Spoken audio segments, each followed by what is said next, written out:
بسم اللہ الرحمن الرحیم مقدمہ۔ تمام تعریفیں اللہ سبحانہ و تعالیٰ کے لیے ہیں جنہوں نے اپنی کتاب کو اپنی حمد کے ساتھ شروع کیا اور فرمایا الحمدللہ رب العالمین الرحمن الرحیم مالک یوم الدین۔ دوسری جگہ فرمایا الحمدللہ الذی انزل علی عبدہ الکتاب، یعنی سب تعریف اللہ تعالیٰ کے لیے ہی ہے جنہوں نے اپنے بندے پر قرآن کریم نازل کیا جس میں کوئی کجی نہیں، جو ہمیشہ دین کو قائم رکھنے والے ہیں تاکہ اللہ تعالیٰ کے سخت عذاب سے اللہ کے پیغمبر محمد صلی اللہ علیہ وسلم لوگوں کو خبردار کر دیں، اور جو لوگ ایمان لا کر نیک اعمال کرتے ہیں انہیں ان کے بہترین اور ہمیشگی والے بدلے کی خوشخبری سنا دے، اور جو لوگ اپنے جاہل باپ دادا کی سنی سنائی باتوں پر اللہ کی اولاد مانتے ہیں انہیں بھی چوکنا کر دے کہ یہ بہت بڑی جسارت اور محض جھوٹی بات ہے جو ان کی زبان سے نکل رہی ہے۔ اے نبی، آپ ان کے پیچھے اپنی جان میں گھن نہ لگاؤ۔ جس طرح اللہ تعالیٰ جو پروردگار ہیں انہوں نے اپنی کتاب کو حمد و ثنا سے شروع کیا، اسی طرح اللہ نے اپنی مخلوق کو بھی اپنی حمد سے شروع کیا۔ ارشاد ہوتا ہے الحمدللہ الذی خلق السماوات والارض وجعل الظلمات والنور ثم الذین کفروا بربهم یعدلون، یعنی سب تعریف اللہ ہی کے لیے ہے جنہوں نے آسمان اور زمین کو، اندھیرے اور اجالے کو پیدا کیا، لیکن کفار باوجود اس کے بھی اللہ کا شریک ٹھہراتے ہیں۔ اسی طرح مخلوق کا خاتمہ بھی اپنی حمد و ثنا پر کیا۔ اہل جنت اور اہل جہنم کے انجام کا بیان کر کے اللہ نے ارشاد فرمایا وَتَرَى الْمَلَائِكَةَ حَافِّينَ مِنْ حَوْلِ الْعَرْشِ يُسَبِّحُونَ بِحَمْدِ رَبِّهِمْ وَقُضِيَ بَيْنَهُمْ بِالْحَقِّ وَقِيلَ الْحَمْدُ لِلَّهِ رَبِّ الْعَالَمِينَ، یعنی اے نبی آپ دیکھیں گے کہ فرشتے اللہ تعالیٰ کے عرش کو چاروں طرف سے گھیرے ہوئے ہوں گے اور اپنے رب کی حمد و ثنا، تسبیح و تقدیس بیان کرتے ہوں گے، فیصلے حق کے ساتھ ہو چکے ہوں گے اور کہہ دیا گیا ہوگا کہ تمام تعریفیں اللہ رب العالمین ہی کے لیے ہیں۔ اسی لیے اللہ تعالیٰ کا فرمان ہے وَهُوَ اللَّهُ لَا إِلَٰهَ إِلَّا هُوَ لَهُ الْحَمْدُ فِي الْأُولَى وَالْآخِرَةِ وَلَهُ الْحُكْمُ وَإِلَيْهِ تُرْجَعُونَ، یعنی وہی اللہ ہے، اللہ کے سوا کوئی معبود برحق نہیں ہے اور اللہ ہی کی طرف تم سب لوٹائے جاؤ گے۔ دوسری جگہ ارشاد ہوتا ہے الحمدللہ الذی لہ ما فی السماوات وما فی الارض وله الحمد فی الآخرہ وهو الحکیم الخبیر، یعنی سب تعریفیں اللہ ہی کے لیے ہیں، آسمان اور زمین کی تمام چیزیں اللہ ہی کی ملکیت ہیں، آخرت میں بھی حمد اللہ ہی کے لیے ہے، وہی اللہ حکمت والے اور خبردار ہیں۔ اول و آخر اللہ ہی کی تعریف ہے، یعنی جو کچھ اللہ نے پیدا کیا اور جو کچھ پیدا کریں گے وہ ان سب میں تعریفوں والے ہیں۔ جیسے کہ نمازی رکوع سے سر اٹھانے کے بعد سمع اللہ لمن حمیدہ کہتا ہے، یعنی اللہ تعالیٰ نے اس کی دعا سن لی جس نے اللہ کی تعریف کی، اور اس کے بعد کہتا ہے اللہم ربنا لک الحمد، اے اللہ، اے ہمارے رب، آپ ہی کے لیے تعریفیں ہیں، ملء السماوات وملء الارض، آسمان و زمین بھر جانے کے برابر، وَمِلْءَ مَا شِئْتَ مِنْ شَيْءٍ بَعْدُ، اور ان کے بعد بھی جس چیز کو آپ بھر دینا چاہے اس کے برابر۔ اسی لیے جنتی لوگ بھی حمد و ثنا کا الہام کیے جائیں گے اور ان کے سانس کے ساتھ ہی بلا تکلف اللہ تعالیٰ کی تعریف اور اللہ کی تسبیح ادا ہوتی رہے گی۔ یہ روایتیں مسلم کی ہیں، کیونکہ اللہ تعالیٰ کی عظیم الشان نعمتیں اور اللہ کی قدرت کاملہ اور اللہ کی زبردست سلطنت اور اللہ کی مسلسل رحمتیں اور اللہ کی ہمیشگی والے احسانات ان کے پیش نظر ہوں گے۔ اسی کو قرآن کریم نے بیان فرمایا ان الذین آمنوا وعملوا الصالحات یہدیہم ربہم بإیمانہم تجری من تحتہم الانہار فی جنات النعیم دعواہم فیہا سبحانک اللہم وتحیتہم فیہا سلام وآخر دعواہم ان الحمد للہ رب العالمین، یعنی ایمان کے ساتھ نیک عمل کرنے والوں کو ان کے رب ان کے ایمان کے ذریعے ان نعمتوں والے باغوں کی راہ دکھائیں گے جن کے نیچے نہریں بہتی ہوں گی۔ ان کی آواز سبحانک اللہم، یعنی اے اللہ آپ پاک ہیں ہوگی، اور آپس میں سلام کا تحفہ ہوگا، اور آخری پکار ان کی یہی ہوگی کہ سب تعریفیں اللہ ہی کے لیے ہے جو تمام جہان والوں کے رب ہیں۔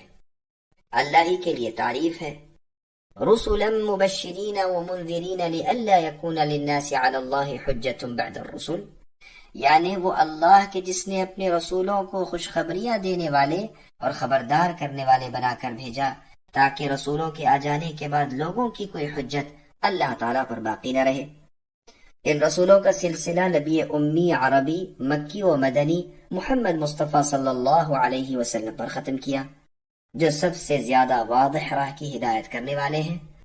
رسول اللہ کے زمانے سے لے کر قیامت تک جتنے جنات و انس ہیں، ان سب کی طرف آپ کی رسالت ہے، جیسے کہ قرآن کریم میں ہے قُلْ يَا أَيُّهَا النَّاسُ إِنِّي رَسُولُ اللَّهِ إِلَيْكُمْ جَمِيعًا إِلَى آخِرِ الْآيَةِ، یعنی اے نبی آپ کہہ دیجئے کہ اے لوگو میں تم سب کی طرف اللہ تعالیٰ کا رسول ہوں، وہ اللہ جو آسمان اور زمین کے مالک ہیں، جن کے سوا کوئی معبود برحق نہیں، جو پیدا کرتے ہیں اور مارتے ہیں۔ بس اے لوگو تم سب ایمان لاؤ اللہ تعالیٰ اور اللہ کے رسول پر جو نبی امی ہے، جو اللہ تعالیٰ پر اور اللہ کی باتوں پر ایمان رکھتے ہیں۔ لوگوں انہی کی پیروی میں تمہاری ہدایت مضمر ہے۔ دوسری جگہ اللہ کا ارشاد ہے لِأُنذِرَكُمْ بِهِ وَمَنْ بَلَغَ، تاکہ میں تمہیں بھی ڈراؤں اور انہیں بھی جنہیں کلام اللہ پہنچے۔ پس جس عربی عجمی کالے گورے انسان کو یہ قرآن پہنچا، رسول اللہ صلی اللہ علیہ وسلم اس کے لیے ڈرانے والے ہیں۔ اس لیے اللہ تعالیٰ نے فرمایا وَمَنْ يَكْفُرْ بِهِ مِنَ الْأَحْزَابِ فَالنَّارُ مَوْعِدُهُ، یعنی اس کے ساتھ کفر کرنے والا جہنمی ہے، پس جو کوئی قرآن کے ساتھ کفر کرے وہ بحکم قرآن جہنمی ہے۔ دوسری جگہ قرآن کریم کا ارشاد ہوتا ہے فَذَرْنِي وَمَنْ يُكَذِّبُ بِهَذَا الْحَدِيثِ سَنَسْتَدْرِجُهُم مِّنْ حَيْثُ لَا يَعْلَمُونَ، یعنی اے نبی تم ان جھٹلانے والوں کو اور مجھ کو چھوڑ دو، میں انہیں اس طرح بتدریج پکڑوں گا کہ انہیں معلوم بھی نہ ہوگا۔ صحیح مسلم میں رسول اللہ صلی اللہ علیہ وسلم کی حدیث ہے، آپ نے فرمایا میری یہ پیغمبری عام ہے، میں ہر سرخ و سیاہ کی طرف پیغمبر بنا کر بھیجا گیا ہوں۔ مجاہد رحمت اللہ علیہ فرماتے ہیں یعنی کل جن و انس کی طرف۔ پس رسول اللہ صلی اللہ علیہ وسلم تمام انسانوں اور جنات کی طرف اللہ تعالیٰ کے رسول ہیں، سب کو اللہ کریم کی وحی اور عزت والے قرآن کو رسول اللہ پہنچانے والے ہیں، جس پاک کتاب کے پاس کسی طرف سے باطل پھٹک ہی نہیں سکتا، جو حکمتوں اور تعریفوں والے اللہ کا نازل کیا ہوا ہے۔ دعوت غور و فکر۔ اللہ تعالیٰ نے اپنے اس کلام کو سمجھنے کی تاکید بھی اسی میں ذکر کر دی ہے۔ فرمایا کہ تم کیوں قرآن میں تدبر اور غور و فکر نہیں کرتے؟ اگر یہ اللہ کے سوا اور کسی کی طرف سے ہوتا تو تم اس میں بہت کچھ اختلاف پاتے۔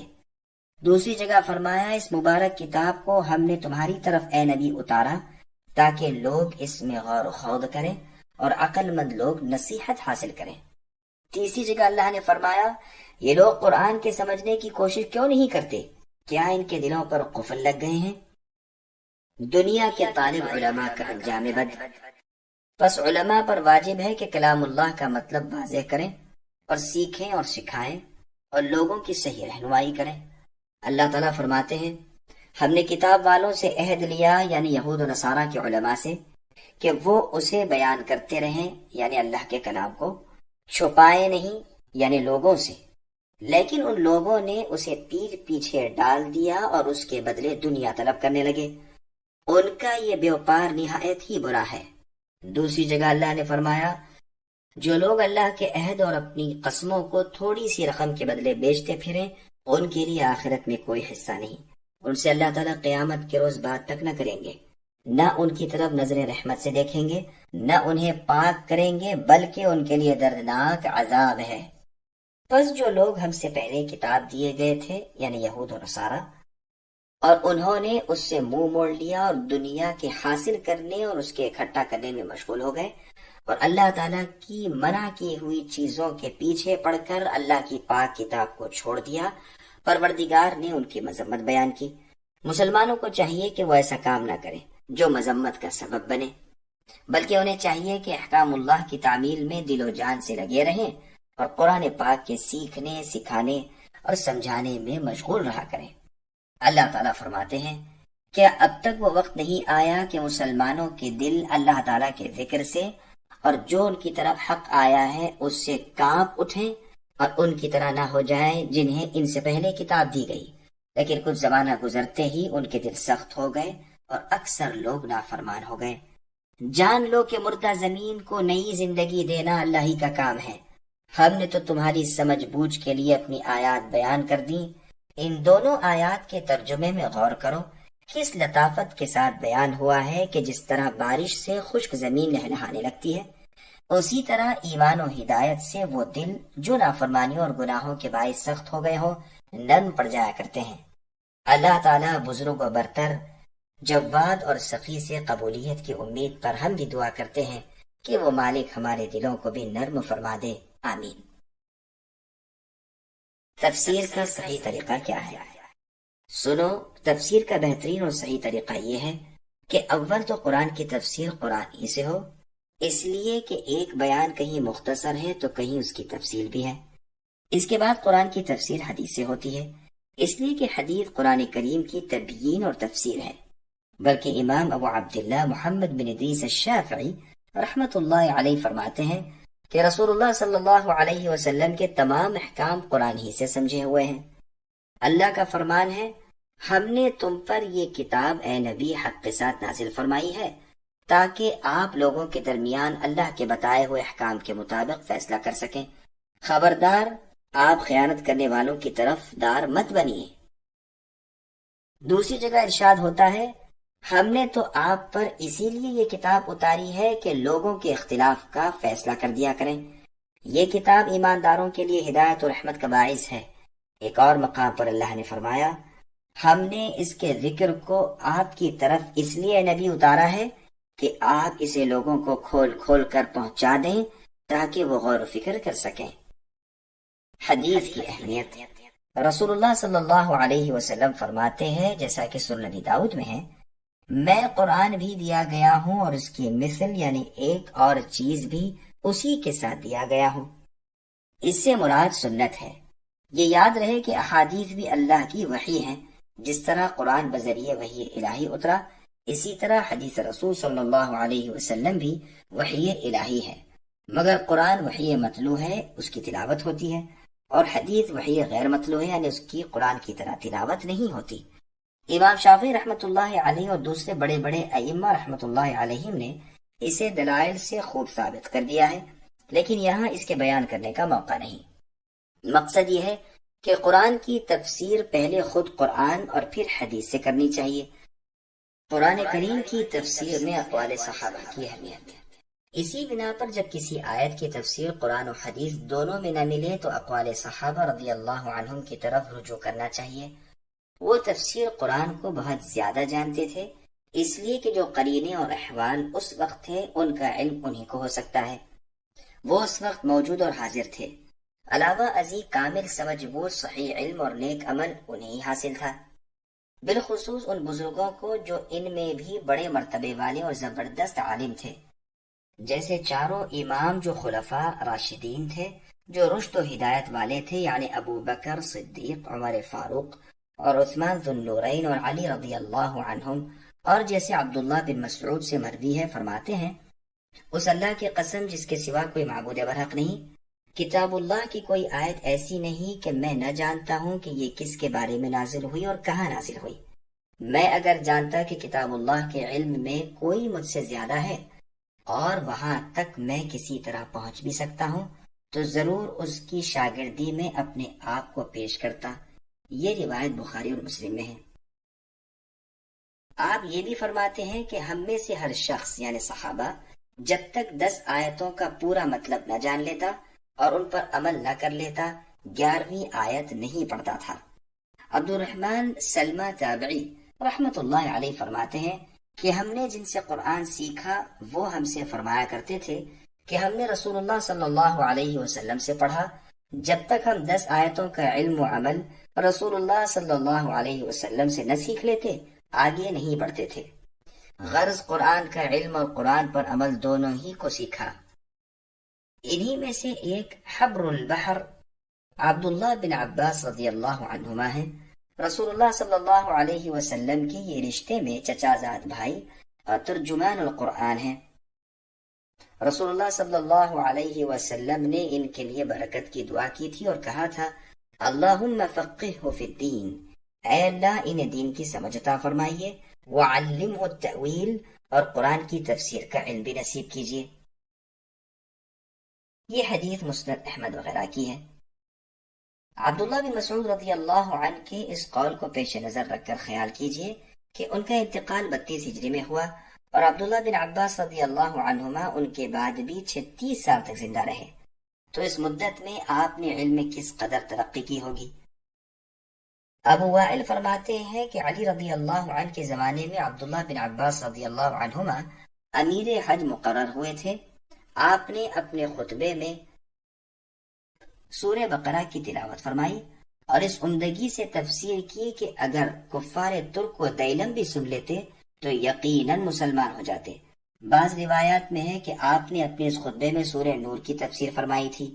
یہی وجہ ہے کہ اسماعیل ابن عبد الرحمن سدی کبیر رحمۃ اللہ علیہ اپنی تفسیر میں انہی دونوں بزرگوں کی اکثر تفسیر نقل کیا کرتے ہیں، لیکن کبھی کبھی اہل کتاب سے یہ بزرگ جو روایات لے لیا کرتے ہیں اسے بھی وہ بیان کر دیتے ہیں۔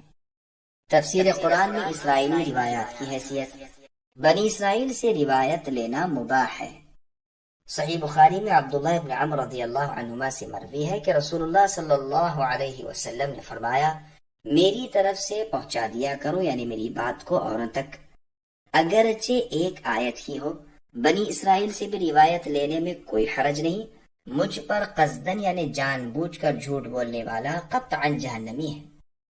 یہ حدیث بخاری، ترمذی وغیرہ کی ہے۔ عبداللہ ابن عمر رضی اللہ عنہ نے جنگ یرموک میں 2 بوریاں یہود و نصارہ کی کتابوں کی پائی تھی۔ ان کی باتیں بھی وہ اس حدیث کو مد نظر رکھ کر نقل کر دیا کرتے تھے، لیکن یہ یاد رہے کہ بنی اسرائیل کی یہ روایات صرف مسئلے کی مضبوطی اور اس کی گواہی کے لیے لائی جاتی ہیں، خود ان سے مسائل ثابت نہیں ہو سکتے۔ روایات بنی اسرائیل 3 قسم پر ہیں۔ نمبر 1، جن کی تصدیق یعنی سچائی خود ہمارے ہاں موجود ہے، یعنی قرآن کی کسی آیت یا حدیث کے مطابق بنو اسرائیل کی کتاب میں بھی کوئی روایت مل جائے، اس کی صحت میں تو کوئی کلام نہیں۔ نمبر 2، جن کی تکذیب یعنی ان کا جھوٹا ہونا خود ہمارے ہاں موجود ہو، یعنی کسی آیت یا حدیث کے خلاف ہو، اس کے غلط ہونے میں کوئی شبہ نہیں۔ نمبر 3، جس کی نہ ہم تصدیق کر سکتے ہیں نہ تکذیب، اس لیے کہ ہمارے ہاں نہ تو کوئی ایسی روایت ہے جس کی مطابقت کی وجہ سے ہم اسے صحیح کہہ سکیں، نہ کوئی ایسی روایت ہے جو اس کے مخالف ہو اور اس بنا پر ہم اسے جھوٹ اور غلط کہہ سکیں۔ لہٰذا یہ تیسری قسم کی روایات وہ ہیں جن سے ہم خاموش ہیں، نہ انہیں غلط کہیں نہ صحیح سمجھیں، البتہ انہیں ذکر کرنا جائز ہے۔ اور یہ روایات ہیں بھی ایسی جن میں ہمارے دین کا کوئی فائدہ نہیں، باوجود اس کے ایسی باتوں میں خود اہل کتاب میں بھی بڑے بڑے اختلافات موجود ہیں۔ اسی وجہ سے ان روایات کو لینے والے مفسرین میں ایسے ہی اختلاف پائے جاتے ہیں۔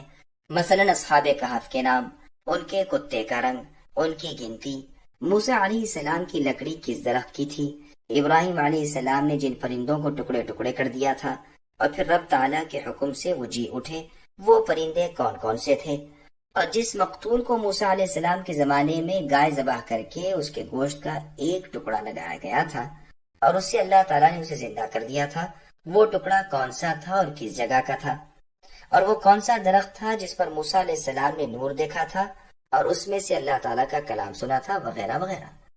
بس یہ وہ چیزیں ہیں جن پر اللہ تعالیٰ نے پردہ ڈال رکھا ہے اور ہمیں ان کا جاننا نہ جاننا کوئی نفع نقصان نہیں پہنچا سکتا، نہ اس کی تعیین میں کوئی دینی فائدہ ہے نہ دنیاوی۔ ہاں البتہ یہ بات ہے کہ اس اختلاف کو نقل کرنا جائز ہے، یا جیسا کہ خود قرآن نے اصحاب کہف کی گنتی کا اختلاف نقل کیا ہے، چنانچہ اللہ فرماتے ہیں سَيَقُولُونَ ثَلَاثَةٌ رَابِعُهُمْ كَلْبُهُمْ إِلَى آخر الآیہ، یعنی یہ اہل کتاب لوگ کہتے ہیں کہ اصحاب کہف 3 تھے اور ان کا کتا چوتھا تھا، اور کہتے ہیں کہ 5 تھے اور چھٹا کتا تھا، یہ سب ڈھکوسلے ہیں، اور یہ بھی کہتے ہیں کہ وہ 7 تھے اور 8واں ان کا کتا۔ اے نبی صلی اللہ علیہ وسلم، آپ کہہ دیجئے کہ ان کی گنتی کو میرے رب ہی بخوبی جانتے ہیں، آپ ان سے اس بارے میں صرف سرسری گفتگو کیجئے اور اس بارے میں ان سے کچھ نہ پوچھیں۔ یہ آیت ہمیں بتاتی ہے کہ ہمیں ایسے مقام پر کیا کرنا چاہیے۔ اللہ تعالیٰ نے یہاں 3 قول بیان فرمائے، 2 کو تو ضعیف قرار دیا اور تیسرے پر ضعف کا حکم نہیں لگایا، جس سے معلوم ہوتا ہے کہ یہ صحیح ہے، کیونکہ اگر یہ بھی باطل ہوتا، یعنی اصحاب کہف 7 تھے اور 8واں ان کا کتا تھا، کیونکہ اگر یہ بھی باطل ہوتا تو ان دونوں کی طرح اسے بھی رد کر دیا جاتا۔ پھر ساتھ ہی ساتھ یہ بھی ارشاد فرمایا کہ ان کی تعداد کا علم تمہیں کوئی فائدہ نہیں دے سکتا، پھر تم اس کی چھان بین میں کیوں پریشان ہو؟ تم یہ کیوں نہیں کہہ دیتے کہ ان کی گنتی کا حقیقی علم صرف اللہ تعالیٰ کو ہی ہے؟ بہت کم ایسے لوگ ہیں جنہیں اللہ نے ان کی صحیح تعداد پر مطلع فرمایا ہے۔ جب یہ معلوم ہو چکا کہ وہ اٹکل پچو باتیں بنا رہے ہیں تو پھر اس کے پیچھے پڑنے اور ان سے دریافت کرنے کی کیا ضرورت؟ اسی طرح ان آیتوں سے معلوم ہوا کہ کسی اختلاف کو نقل کرنے کا بہترین طریقہ یہی ہے کہ تمام اختلافی اقوال بیان کر دیے جائیں، صحیح غیر صحیح پر تنبیہ کر دی جائے، اور اس اختلاف کا فائدہ بھی بیان کر دیا جائے تاکہ بیکار کام میں پڑ کر کوئی شخص کارآمد شغل سے رک نہ جائے۔ جو شخص اختلاف نقل کرنے میں تمام اقوال بیان نہ کرے تو یہ اس کا قصور ہے۔ ممکن ہے ٹھیک قول وہی ہو جسے اس نے چھوڑ دیا۔ اسی طرح جو شخص اختلاف نقل کر کے فیصلہ کیے بغیر چھوڑ دے اس نے بھی غلطی اور تقصیر کی۔ اگر غیر صحیح کو جان بوجھ کر صحیح کہہ دے پھر تو وہ جھوٹا ہے، اور اگر جہالت سے ایسا کرے تو پھر وہ خطا کار ہے۔ اسی طرح جو شخص کسی ایسی باریک بات میں جس میں کوئی بڑا فائدہ نہ ہو بہت سارے اقوال اختلافی نقل کر دے، یا ایسے اختلافات نقل کرنے بیٹھ جائے جن کے الفاظ مختلف ہوں مگر نتیجے کے اعتبار سے یا تو اختلاف بالکل ہی اٹھ جاتا ہو یا یوں ہی معمولی سا رہ جاتا ہو، اس نے بھی اپنے قیمتی وقت کو بیکار ضائع کیا اور نہ کرنے والا کام کیا۔ اس کی مثال ایسی ہے جیسے کوئی شخص دو جھوٹے کپڑے پہن لے۔ بھلائی اور سیدھی بات کی توفیق تو اللہ تعالیٰ ہی کے ہاتھ میں ہے۔ اب رہا تفسیر اور تابعین کے اقوال۔ جب کسی آیت کی تفسیر قرآن، حدیث اور اقوال صحابہ تینوں میں نہ ملے تو اکثر ائمہ دین نے کہا ہے کہ ایسے موقع پر تابعین کی تفسیر سے مدد لی جائے، جیسے مجاہد ابن جبر رحمت اللہ علیہ جو تفسیر میں باری تعالیٰ کی ایک نشانی تھے، جو فرماتے ہیں کہ میں نے 3 مرتبہ اول سے آخر تک عبداللہ بن عباس رضی اللہ عنہما سے قرآن سیکھا اور سمجھا، ایک ایک آیت کو پوچھ پوچھ کر سمجھ کر پڑھا۔ ابن ابی ملیکہ فرماتے ہیں خود میں نے مجاہد رحمت اللہ علیہ کو دیکھا کہ کتاب قلم دوات لے کر ابن عباس رضی اللہ عنہما کے پاس پہنچا کرتے اور تفسیر قرآن دریافت کر کے تحریر فرماتے۔ پورے قرآن کریم کی تفسیر اسی طرح نقل کی۔ سفیان ثوری رحمت اللہ علیہ کا تو فرمان تھا کہ مجاہد رحمت اللہ علیہ کسی آیت کی تفسیر کر دیں تو پھر اس کی ٹٹول کرنا بے سود ہے، بس انہی کی تفسیر کافی ہے۔ مجاہد رحمت اللہ علیہ کی طرح سعید ابن جبیر، اکرمہ جو عبداللہ بن عباس رضی اللہ عنہما کے غلام تھے، عطا بن ابی رباح، حسن بصری، مسروق ابن الاجدع، سعید ابن المسیب، ابو العالیہ، ربیع ابن انس، قتادہ اور ضحاک ابن مزاحم رحمت اللہ علیہم وغیرہ تابعین، تبع تابعین اور ان کے بعد والوں کی تفسیر معتبر مانی جائے گی۔ کبھی ایسا بھی ہوتا ہے کہ کسی آیت کی تفسیر میں ان بزرگوں کے اقوال جب ذکر کیے جاتے ہیں اور ان کے الفاظ میں بظاہر اختلاف نظر آتا ہے تو بے علم لوگ اسے معنوی اختلاف سمجھ کر کہہ بیٹھتے ہیں کہ اس آیت کی تفسیر میں اختلاف ہے، حالانکہ حقیقتاً ایسا نہیں ہوتا، بلکہ کسی نے ایک چیز کی تعبیر اس کے لازم سے کی، کسی نے اس کی نظیر سے، کسی نے خود اس چیز کو ہی بیان کر دیا۔ بس ان صورتوں میں گو الفاظ میں اختلاف ہوتا ہے لیکن معنی ایک ہی رہتے ہیں۔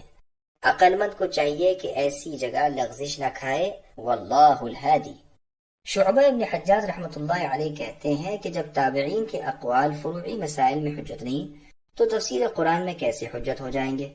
شعبہ رحمہ اللہ کا یہ قول صحیح ہے کہ ان کا اختلاف کرنے والے پر ان کے اقوال حجت نہیں، لیکن ان کے اجماعی اقوال کی حجت ہونے میں کوئی شک نہیں۔ ہاں اختلاف کے وقت نہ ان کا قول آپس میں ایک دوسرے پر حجت ہے نہ غیروں پر، اس وقت لغت قرآن اور حدیث اور عام لغت عرب اور اقوال صحابہ کی طرف رجوع کیا جائے گا۔ تفسیر بالرائے کی شرعی حیثیت۔ ہاں صرف رائے سے تفسیر کرنا تو محض حرام ہے، اس لیے کہ اس نے اس چیز کا تکلف کیا جس کا اسے علم نہ تھا اور وہ چال چلا جس چال کے چلنے کا اسے حکم نہ تھا۔ بس اگرچہ اس کے منہ سے ٹھیک بات نکل گئی پھر بھی وہ خطا کار ہے، اس لیے کہ کام کو کام کے طریقے پر اس نے نہیں کیا۔ اس کی ایسی ہی مثال ہے جیسے کوئی شخص بے علم ہو پھر فیصلے کرنے بیٹھ جائے، اسے جہنمی کہا گیا ہے۔ یہ اور بات ہے کہ ایسے شخص کی صحیح بات پر مواخذہ کم ہو لیکن ہے خطا کار، واللہ اعلم۔ دیکھیے تہمت لگا کر گواہ نہ پیش کرنے والے کو اللہ تعالیٰ نے قرآن میں کاذب یعنی جھوٹا فرمایا، گو حقیقت میں وہ سچا ہی ہو اور جس کی نسبت وہ زنا کا الزام لگا رہا ہے وہ واقعی زانی ہو، لیکن چونکہ اسے اس خبر کو بلا شہادت پھیلانا حلال نہ تھا اور اس نے پھیلائی تو جھوٹا ٹھہرا۔ واللہ اعلم۔ تفسیر قرآن میں اسلاف کا طریقہ کار۔ یہی وجہ تھی کہ سلف کی ایک بڑی جماعت بلا علم تفسیر کرنے سے بہت ڈرتی تھی۔ چنانچہ ایک مرتبہ عمر بن الخطاب رضی اللہ عنہ ممبر پر اسی آیت کی تلاوت کرتے ہیں، فاکہۃ کو تو ہم جانتے ہیں لیکن یہ اب کیا چیز ہے؟ پھر خود ہی فرماتے ہیں کہ اے عمر اس تکلف میں کیوں پڑھو؟ انس رضی اللہ عنہ فرماتے ہیں کہ ہم عمر بن الخطاب رضی اللہ عنہ کے پاس تھے، آپ کے قمیص کے پیچھے 4 پیوند لگے ہوئے تھے۔ آپ نے اس آیت وفاکہۃ و ابا کی تلاوت کی اور کہا کہ اب کیا چیز ہے؟ پھر فرمانے لگے اس تکلف کی تمہیں کیا ضرورت، اس کے نہ جاننے میں کیا حرج؟ مطلب یہ ہے کہ ابا کا معنی تو معلوم ہے، یعنی چارہ زمین کی پیداوار، لیکن اس کی کیفیت کا کھلا ہوا علم نہیں۔ اسی آیت میں موجود ہے فَأَنبَتْنَا فِيهَا حَبًّا وَعِنَبًا، یعنی ہم نے زمین میں اناج اور انگور اگا دیے۔ ابن جریر میں صحیح سند کے ساتھ مروی ہے کہ ابن ابی ملیکہ رحمۃ اللہ علیہ فرماتے ہیں ابن عباس رضی اللہ عنہما سے کسی شخص نے ایک آیت کی تفسیر پوچھی تو آپ نے کچھ بیان نہ فرمایا، حالانکہ اگر اس کی تفسیر تم میں سے کسی سے پوچھی جاتی تو فوراً جواب دے دیتے۔ دوسری روایت میں ہے کہ ایک شخص نے آپ سے پوچھا کہ قرآن میں جو 1000 سال کے برابر ایک دن کا ذکر ہے یہ کیا ہے؟ آپ نے فرمایا اور 50,000 سال کے برابر کے دن کا ذکر ہے وہ کیا ہے؟ اس نے کہا میں تو آپ سے سمجھنا چاہتا ہوں۔ آپ نے فرمایا یہ 2 دن ہے جن کا ذکر اللہ تعالیٰ نے اپنی کتاب میں کیا ہے، ان کا حقیقی علم اللہ تعالیٰ ہی کو ہے۔ خیال فرمائیے کہ اتنے بڑے مفسر ابن عباس رضی اللہ عنہما نے قرآن کی تفسیر میں کس قدر احتیاط سے کام لیا کہ جس بات کا علم نہ تھا اس کے بیان سے صاف انکار کر دیا۔ تفسیر ابن جریر میں ہے کہ جندب ابن عبداللہ رضی اللہ عنہ سے ایک مرتبہ طلق ابن حبیب رحمۃ اللہ علیہ نے ایک آیت کی تفسیر پوچھی تو فرمانے لگے کہ تم مسلمان ہو تو تمہیں قسم ہے اگر تم یہاں سے چلے جاؤ، یا فرمایا یہاں بیٹھے رہو۔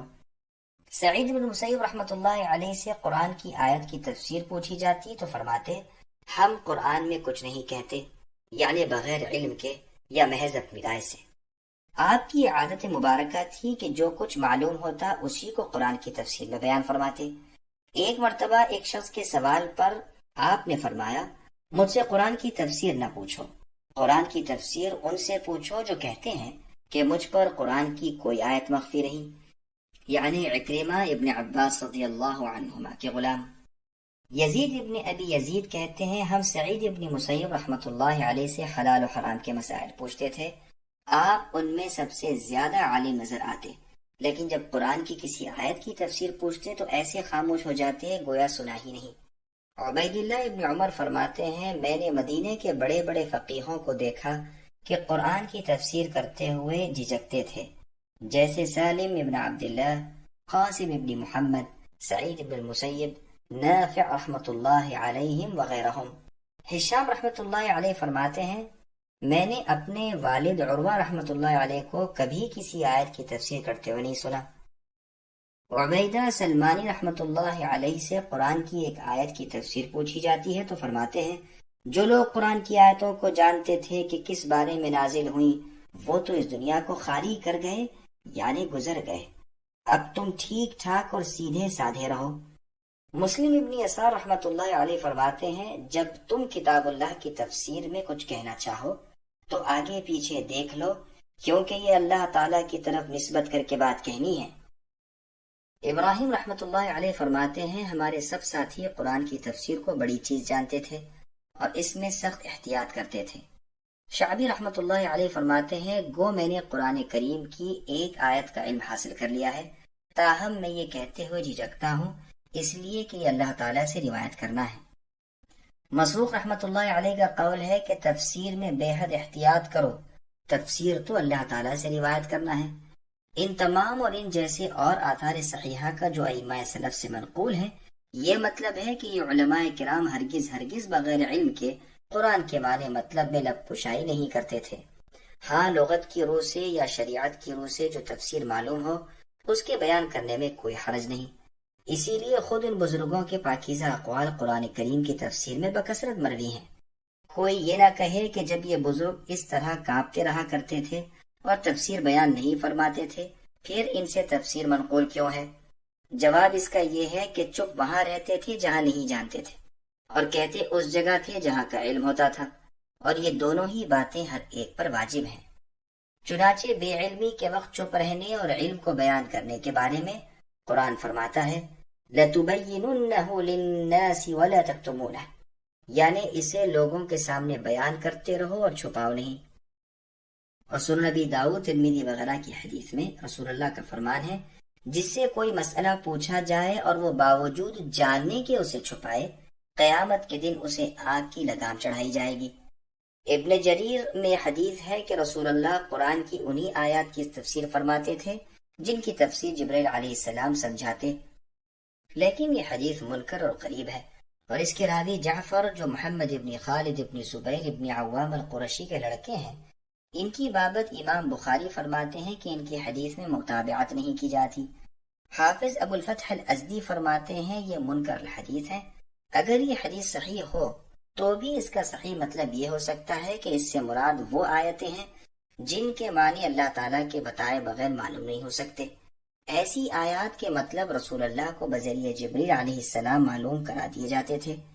امام جعفر رحمۃ اللہ علیہ نے اس روایت کے جو معنی بیان فرمائے ہیں اس کا ماحصل بھی یہی ہے، اور یہی معنی صحیح بھی بیٹھ سکتے ہیں، اس لیے کہ قرآن میں ایسی آیتیں بھی ہیں جن کا علم محض اللہ تعالیٰ ہی کو ہے، اور ایسی آیتیں بھی ہیں جن کا علم علماء کو ہے، اور ایسی آیتیں بھی ہیں کہ جن کے معنی اور مطلب اس طرح واضح ہیں کہ کسی کا کوئی عذر باقی نہیں رہتا۔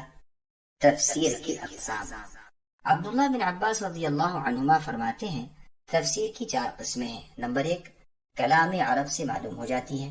نمبر 2، جس کی جہالت میں کوئی معذور نہیں۔ نمبر 3، جسے ذی علم لوگ جان سکتے ہیں۔ نمبر 4، جسے اللہ کے سوا کوئی اور نہیں جانتے۔ ایک مرفوع حدیث بھی اس بارے میں مروی ہے لیکن اس کی اسناد میں کلام ہے۔ اس میں ہے کہ رسول اللہ نے فرمایا قرآن کا نزول 4 طریق پر ہوا ہے۔ نمبر 1، حلال و حرام کی آیات جن سے اگر کوئی ناواقف رہا تو اس کا کوئی عذر قیامت کے دن کام نہ آئے گا۔ نمبر 2، جسے عرب بیان کریں۔ نمبر 3، جو ذی علم جان سکے۔ نمبر 4، متشابہ آیات جن کا حقیقی علم بجز ذات باری تعالیٰ کے کسی اور کو حاصل نہیں، جو لوگ اس کو جاننے کا دعویٰ کریں وہ جھوٹے ہیں۔ اس حدیث کی سند میں محمد ابن صائب کلبی ہیں، وہ متروک الحدیث ہیں، ہو سکتا ہے انہوں نے موقوف روایت کیا، یعنی عبداللہ بن عباس کے قول کو مرفوع حدیث سمجھ لیا ہو، واللہ اعلم۔ اب قرآن کریم کے متعلق چند ضروری معلومات سماعت کریں۔ قتادہ رحمۃ اللہ علیہ فرماتے ہیں سورہ بقرہ، سورہ آل عمران، سورہ نساء، سورہ مائدہ، سورہ براءہ یعنی سورہ توبہ، سورہ رعد، سورہ نحل، سورہ حج، سورہ نور، سورہ احزاب، سورہ محمد، سورہ فتح، سورہ حجرات، سورہ رحمان، سورہ حدید، سورہ مجادلہ، سورہ حشر، سورہ ممتحنہ، سورہ صف، سورہ جمعہ، سورہ منافقون، سورہ تغابن، اور سورہ طلاق، سورہ تحریم، سورہ زلزال اور سورہ نصر، یہ سب صورتیں تو مدینہ منورہ میں نازل ہوئیں اور باقی تمام صورتیں مکہ مکرمہ میں نازل ہوئیں۔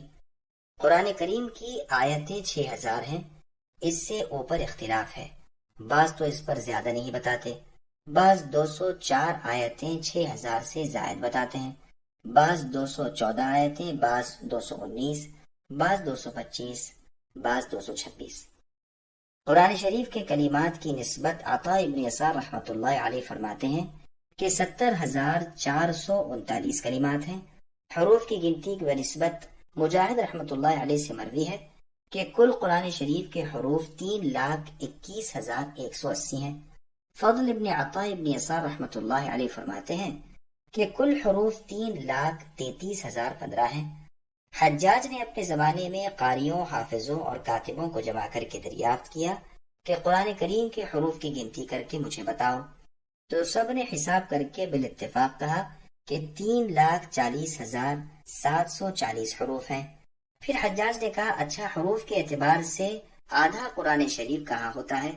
تو حساب سے معلوم ہوا کہ سورہ کہف میں وَلْيَتَلَطَّفْ کی فا پر ٹھیک آدھا قرآن ہوتا ہے، اور سورہ براءت کی 100 آیتوں پر قرآن کریم کا پہلا تہائی حصہ حروف کے اعتبار سے ختم ہوتا ہے، اور دوسری تہائی سورہ شعراء کی 16 آیت کے سرے پر یا 101 آیت کے سرے پر ختم ہوتی ہے، اور تیسری تہائی آخر تک۔ اور اگر منزلوں کا شمار کیا جائے، یعنی قرآن کریم کو 7 منزلوں پر تقسیم کیا جائے، تو پہلی منزل صدّ کی دال پر ختم ہوتی ہے جو اس آیت میں ہے فَمِنْهُمْ مَنْ آمَنَ بِهِ وَمِنْهُمْ مَنْ صَدَّ، اور دوسری منزل حبطت کی تا پر ختم ہوتی ہے جو سورہ اعراف کی آیت اولئک حبطت میں ہے، اور تیسری منزل اکولھا کے آخر الف پر جو سورہ رعد میں ہے، اور چوتھی منزل جعلنا کے الف پر جو سورہ حج کی آیت جعلنا من سکن میں ہے، اور پانچویں منزل مؤمنہ کی ہا پر جو سورہ احزاب میں آیت وما كان لمؤمن ولا مؤمنة میں ہے، اور چھٹی منزل السوء کی واو پر جو سورہ فتح کی آیت الظانین باللہ ظن السوء میں ہے، اور ساتویں منزل قرآن کے اختتام پر ہے۔ ابو محمد سلام الحمانی رحمت اللہ علیہ کا بیان ہے کہ ہم نے 4 مہینے کی متواتر محنت سے یہ سب باتیں معلوم کر کے حجاج ابن یوسف الثقفی کو بتائیں۔ حجاج کا معمول تھا کہ ہر رات پاؤ قرآن شریف پڑھا کرتا تھا، اس لحاظ سے پاؤ قرآن سورہ انعام کے خاتمے پر ہوتا ہے، اور آدھا سورہ کہف کے لفظ وَلْيَتَلَطَّفْ کی تا پر، اور پونا سورہ زمر کے خاتمے پر، اور پورا اختتام قرآن پر۔ شیخ ابو عمرو الدانی نے اپنی کتاب البیان میں ان باتوں میں بھی اختلاف نقل کیا ہے۔ رہے قرآن شریف کے پڑھنے کے اعتبار سے حصے اور اجزاء تو مشہور تو 30 پارے ہیں، اور ایک حدیث میں صحابہ کرام رضی اللہ عنہم کا قرآن کریم کو 7 منزلیں کر کے پڑھنے کا بیان ہے۔ سورت کے لغوی معنی۔ سورہ کے لفظی بحث کے بیان میں بعض تو کہتے ہیں کہ اس کے معنی علیحدگی اور بلندی کے ہیں، چنانچہ نابغہ کے ایک شعر میں سورت کا لفظ اس معنی میں آیا ہے، تو اس کا معنی قرآن کی صورتوں کے ساتھ اس طرح ہوگا کہ گویا قرآن کا پڑھنے والا ایک منزل سے دوسری منزل کی طرف جاتا رہتا ہے، اور یہ بھی کہا گیا ہے کہ یہ شرافت اور اونچائی کے معنی میں ہے، اسی لیے شہر پناہ کو عربی میں سور کہتے ہیں، اور بعض کہتے ہیں کہ برتن میں جو حصہ باقی رہ جائے اسے عربی میں اسارہ کہتے ہیں، اور سورہ کا لفظ اسی سے لیا گیا ہے، چونکہ سورہ بھی قرآن کا ایک حصہ اور ٹکڑا ہوتی ہے۔ حمزہ کی تخفیف کر دی گئی، پھر حمزہ کو واو سے بدل دیا گیا۔ ایک قول یہ بھی ہے کہ سورہ کے معنی تمام و کمال کے ہیں، پوری اونٹنی کو عربی زبان میں سورہ کہتے ہیں، اور یہ بھی ممکن ہے کہ جس طرح قلعے کو عربی میں اس لیے سور کہتے ہیں کہ محلوں اور گھروں کا احاطہ کر لیتا ہے اور انہیں جمع کر لیتا ہے، اسی طرح چونکہ آیتوں کو سورت جمع کر لیتی ہے اور ان کا احاطہ کر لیتی ہے، اس کو بھی سورہ کہتے ہیں۔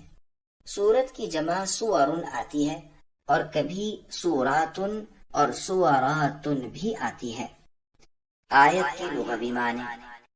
آیت کو آیت اس وجہ سے کہتے ہیں کہ آیت کے لفظی معنی علامت اور نشان کے ہیں، چونکہ آیت پر کلام ختم ہوتا ہے اور اول آخر سے جدا ہو جاتا ہے، اس لیے اسے آیت کہتے ہیں۔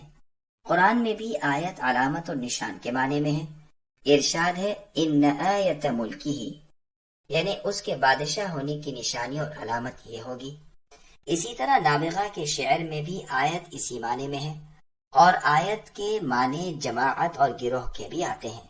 عرب کے شعروں میں یہ لفظ اس معنی میں بھی آیا ہے، چونکہ آیت بھی حروف کی ایک جماعت اور گروہ ہے، اس رعایت سے اسے بھی آیت کہتے ہیں۔